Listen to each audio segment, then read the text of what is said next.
Is it a zombie holocaust or is it Dr. Butcher MD? Maybe it's both. Hey everybody, hope y'all are doing well today.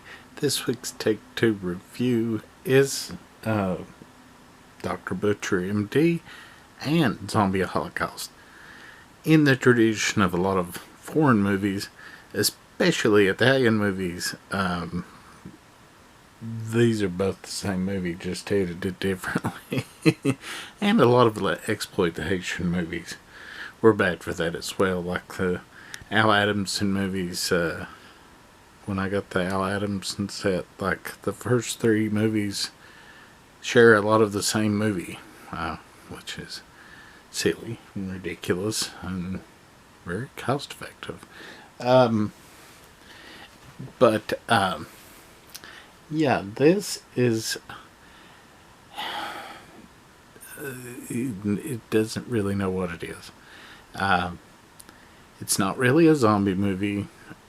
The doctor, that's sort of Dr. Butcher, he does create sort of undead people. They just, had their minds switched with other bodies and had this and that switched. But it's also a cannibal movie. And it also does like a lot of those movies of the time. It starts out in a city and ends up in a jungle. You start out in the city and you have this woman that works. I don't know if she's a nurse or a doctor, or maybe she's like a little of both. But she works at a medical school, and they're going to be teaching these students, anatomy and I guess a little bit about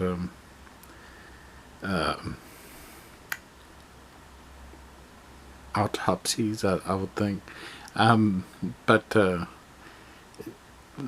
near the very first of the movie, you see this guy come in and cut a hand off. And the real funny thing about that, and I know you go, what's that funny? You can tell the arm is overly long. Like, it's just way out of proportion for the length of an arm when he goes to cut it. So, I mean, even back then you'd have to been pretty dim to think it was real. But they finally figure out who has been cutting up the cadavers when they catch one of the people working there trying to eat the heart out of a body. And he ends up jumping out the window and dying. But he's from like a little island, So long story short, they go to that island. They also meet up with the Ian McCullough, who's in zombie, and he's in contamination. But this is a very similar setup for him, as far as like zombie in this. He's almost exactly the same character in a way. But yeah, this is it's just overly silly.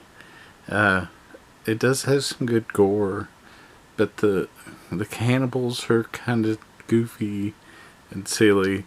There's not really zombies, they're maybe more zombies in the Haitian sense of zombies, drugged or made to lose one's own consciousness to just be a slave, but not the Romero type zombie. But yeah, it's a fun little movie. I'd had it before, and I don't think at the time that I ever even read the back of it to learn that, that Dr. Butcher and Zombie Holocaust are the same movie. More or less. One's edited. They're edited differently, so there is a little variation in them, but not that much that I can tell. And I don't know. It took me rebuying them from Severin to watch them again, but they're fun. They're popcorn horror. early 80s popcorn horror, but popcorn horror in my mind. They're pretty silly though. So, if you want something that's totally serious, you may want to just look somewhere else. But if you just want, like I say, popcorn horror, you'll enjoy it, I believe. Anyways, we'll see y'all next week for something else. Got a lot of stuff I can review. If I ever get my ass to reviewing it. See y'all.